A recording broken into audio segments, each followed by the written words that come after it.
Hello बच्चों, let's see this question. Iron exhibits BCC structure at room temperature.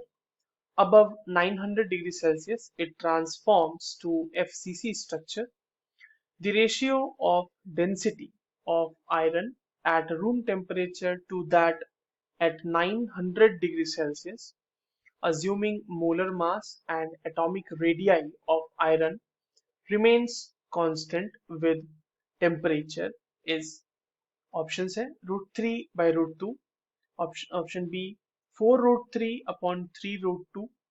Option C 3√3/4√2 and option D is 1/2.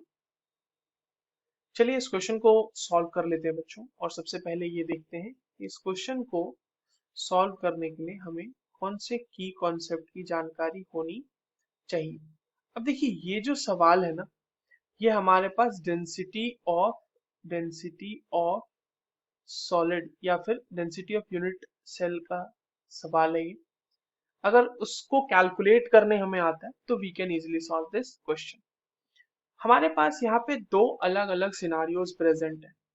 एक तो कह रहा है कि आयरन रूम टेम्परेचर है ना, तो एट रूम टेम्परेचर का पहले देखते हैं. रूम टेम्परेचर पे आयरन बीसीसी स्ट्रक्चर एग्जिबिट कर रहा है एट रूम टेम्परेचर, या फिर इसको इस तरह से लिख लेते हैं Fe एट रूम टेम्परेचर, है ना. क्या कर रहा है वो? बीसीसी स्ट्रक्चर एग्जिबिट कर रहा है. अगर वो बीसीसी स्ट्रक्चर एग्जिबिट कर रहा है तो उसके लिए z की वैल्यू कितनी हो जाएगी? उसके लिए z की वैल्यू हो जाएगी 2, राइट. क्योंकि सारे ही यूनिट सेल मतलब क्यूबिक जो कॉर्नर्स हैं उन पे एक एक एटम प्रेजेंट होगा और एक बॉडी सेंटर पे प्रेजेंट होगा. साथ ही साथ अगर हम बीसीसी के लिए देखें तो जो radius of atomic radius of iron है और जो एज लेंथ है उसके बीच का जो रिलेशन होगा वो क्या होगा? तो for BCC √3a is equals to 4r, where a is the edge length and r is the radius of iron. तो ये हमें क्या दे सकता है? ये हमें दे देगा a is equals to 4/√3r, right.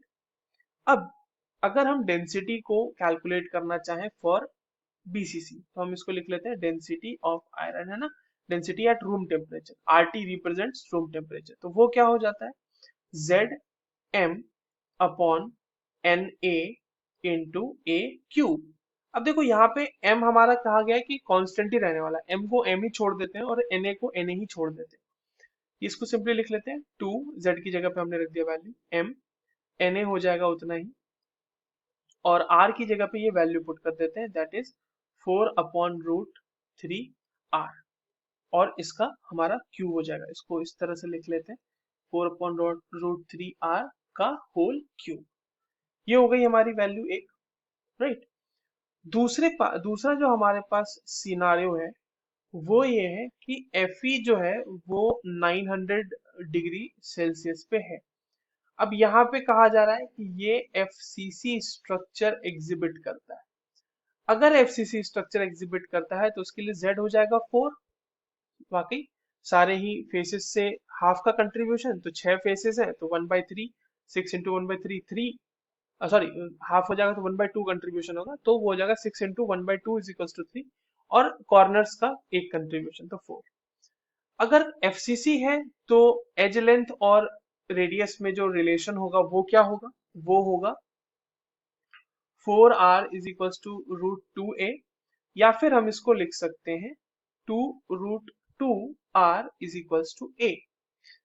अब हम इसके लिए डेंसिटी लिख लेते हैं. Density at 900 degree Celsius, density at 900 degree Celsius लिख लेते हैं इसको. तो ये क्या हो जाएगा? Z/m/Na into a cube which is 4m. Na को Na ही छोड़ देते हैं और a की जगह पे 2√2r इसका क्यूब लिख लेते हैं. ये हो गया. अब हमारे पास रेशियो जो पूछा जा रहा है वो room temperature to 900 degree Celsius वाला पूछा जा रहा है. तो ये कर लेते हैं, density at room temperature divided by density at 900 degree Celsius. ये कितना हो जाएगा? तो ऊपर वाला तो हो रहा है हमारा 2m 2m divided by na into 4, कितना दिया हुआ था ये, 4/√3r, सॉरी 4/√3r का whole cube divided by 4m na 2√2r का होल क्यूब। देखो m से m कैंसिल आउट हो गया, na से na कैंसिल आउट हो गया, और यहाँ अब इसको हम वापस से कैसे लिख सकते हैं वो देख लेते हैं। तो इसको हम लिख सकते हैं 2 इंटू 2 इंटू ये जो हमारा 2√2 है ये ऊपर आ जाएगा, राइट। तो ये हो जाएगा हमारा 2√2, ऊपर लिख लेते हैं एक इसको इस तरीके से, 2√2 डिवाइडेड बाय √3 भी ऊपर आ जाएगा, क्योंकि ये जो 4√3 है ना, इसको इस तरह से लिख लेते हैं, एक मिनट, इसको हम इस तरह से लिख लेते हैं, 2 डिवाइडेड बाय 4/√3 r का होल क्यूब इंटू 4 और इंटू 2√2 r, ये क्यूब ऊपर चला जाएगा।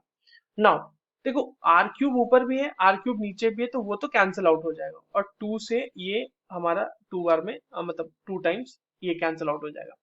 तो ऊपर हमारा जो बच रहा है वो बच रहा है 2√2 का होल क्यूब, ये डिवाइडेड बाय 4 का क्यूब, और ये 3√3 ऊपर चला जाएगा, तो ये हो जाएगा √3 का क्यूब। तो फाइनली जो ये हमारे पास आ रहा है वो क्या आ रहा है, अब देखिए 2√2 का होल क्यूब करेंगे तो वो आ जाएगा 16√3, ठीक है, और √3 का होल क्यूब करेंगे तो वो आ जाएगा 3√3 डिवाइडेड बाय नीचे हो जाएगा ये 64, और ये देखो यहाँ पे 2 भी है ना, ये 2 भी यहाँ पे हो जाएगा मल्टीप्लाई, नीचे ही रह जाएगा, तो इंटू 2।